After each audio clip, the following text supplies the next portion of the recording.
¿Qué piensan de este tema que comentábamos? El querido Jaime Hernández y su servidor, el presidente dice que le ha perdido la confianza a los ministros, a los miembros de la Suprema Corte, y bueno, pues empecemos por ahí. Son palabras muy fuertes porque es el máximo tribunal del país, pero también con justa razón, porque en el máximo tribunal del país se ha dado todo este circo en torno a la ministra Yasmín Esquivel. Bueno, esa es mi opinión. Escucho la tuya, mi querido Manuel.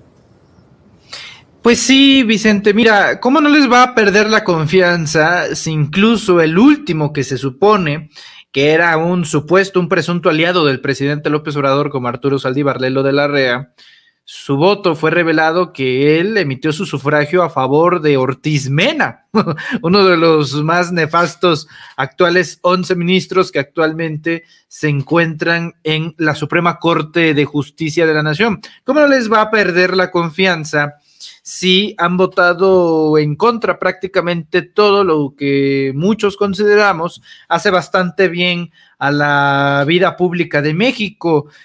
Han sido realmente pocos los momentos en el cual la Suprema Corte se ha puesto de lado en el gobierno de la República, lo cual hasta cierto punto incluso es hasta positivo, porque al mismo tiempo desmiente esta teoría conspiranoica de que López Obrador tiene sometido al Poder Judicial, caso contrario, como así era en los tiempos de Felipe Calderón Hinojosa o del propio Vicente Fox. De hecho, creo que con Felipe Calderón es cuando se empieza a dar ciertas resistencias dentro de la Corte, en el que en su momento fue Arturo Saldívar, ¿no? En el que en su momento fue una Olga Sánchez Cordero, ya entrando también a la etapa peñanietista, pero al final tienes una confección de varios ministros, cada quien con sus temas, es decir, antes del 18, estos personajes ganaban 600,000 pesos mensuales, más, por supuesto, las famosas primas vacacionales, las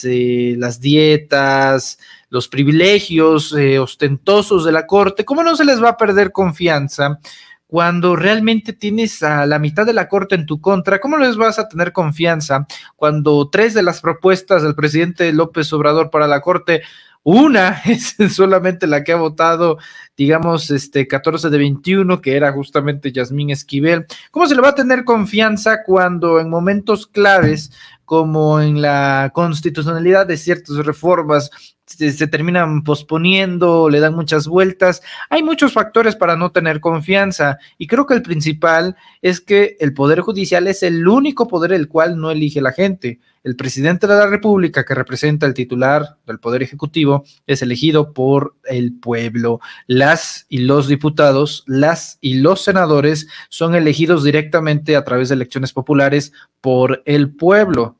Nosotros no elegimos a los ministros de la Suprema Corte de Justicia de la Nación. Que el Senado de la República, que el Congreso de la República, a través de los mecanismos ya constituidos en la ley, lo hagan, no quiere decir que necesariamente sea resultado de nosotros. Es una situación bastante vamos a decir, ambigua, es una situación bastante hilarante, vamos a ponerlo de esta manera, porque al final es un poder en el cual se elige bastante de lo que pasa en nuestra vida sin que nosotros hayamos elegido a quienes lo eligen.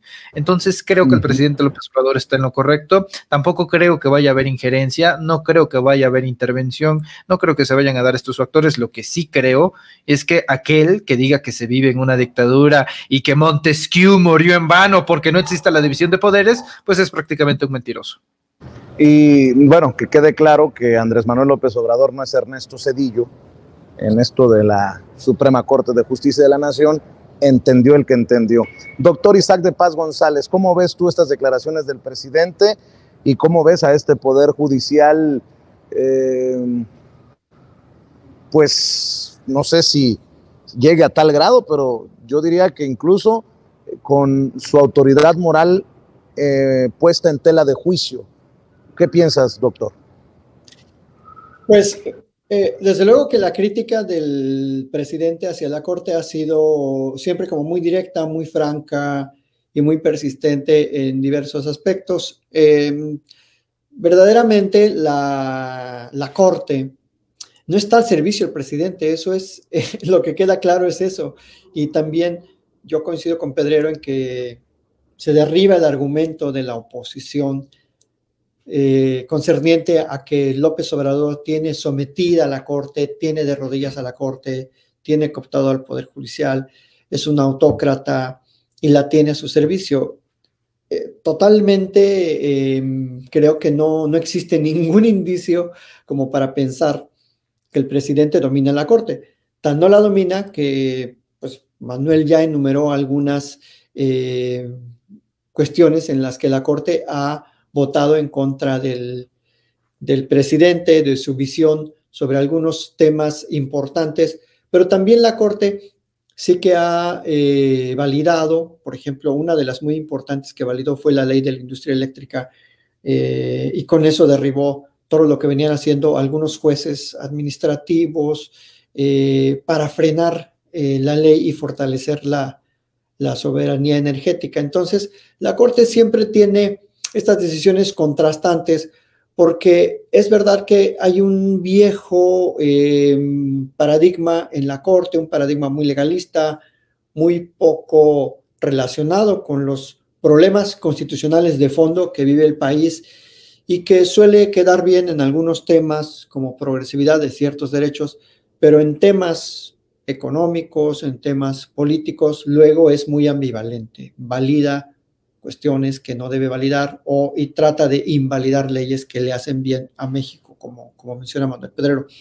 Pero esa dinámica va a seguir más o menos igual, no va a cambiar la dinámica de los votos en la Corte, o sea, el presidente no creo que tenga a partir de ahora mayor contrapeso en la Corte ni menor, los votos van a seguir cambiando. Yo creo que lo que dijo en la mañana está pensando en eso por la reforma al INE, porque quizás puede intuir que se pudieran juntar cierto número de votos, que se requieren 8 para invalidar algunas cuestiones de la reforma al INE. Pero yo creo que en general las reformas del INE son válidas, están magnificando desde luego la crítica en los grandes medios, ni siquiera han leído la iniciativa, ni siquiera se han dado a la tarea de verificar o corroborar si es verdad lo que dicen algunos medios, si es verdad que la iniciativa, por ejemplo, una nota dice, la iniciativa va a reducir en 85% el personal del INE. Eso no puede ser posible, eso no es verdad. O otra como, la iniciativa afectará la capacitación y los tiempos de capacitación en que se forman, digamos, estas personas que capacitan a los integrantes de las casillas. Entonces, todo eso es burocracia que bien se pueden acortar o alargar los tiempos. El INE, yo sí sostengo y he visto, me consta que gasta muchísimo dinero en papelería, en mensajería, en gasto corriente, en boletos de avión, en desayunos, en comidas. Eso está a la vista de todos. Ahí están los informes de transparencia, ahí están las páginas de internet. No estamos inventando nada. Entonces, esta reforma va a ser más eficiente al INE y claro, hay una burocracia que está acostumbrada a vivir como jeques, como reyes de la democracia, si se permite la expresión, es una expresión contrastante, pero parecieran reyes y ni reyes y principescos de la democracia porque pretenden servirse ahí y llevan además mucho tiempo, muchos consejeros duran más que cualquier servidor público en México, o sea, duran estos consejeros que vienen de 2011, pasaron por la transformación del IFE y se quedaron en el INE y ahora pues ya están, por ejemplo, Córdoba se va en abril de este año y habrá completado 12 años como consejero. Dime qué funcionario público de elección popular dura eso. Ninguno. Máximo 6 el presidente de la República, máximo 6 los presidentes municipales con su reelección, si acaso se reeligen, máximo 6 los senadores. Pero curiosamente los consejeros del INE, 9, 11, 12, el tal Edmundo Jacobo, se va a echar 17 años ahí como secretario ejecutivo y como funcionario del INE, porque va a salir, él creo que sale hasta el 2024 o más allá. Entonces, eso sí es muy lamentable y en ese punto de vista, claro que el presidente sí tiene un temor fundado que la Corte pueda inclinarse a favor del INE, por eso la desconfianza.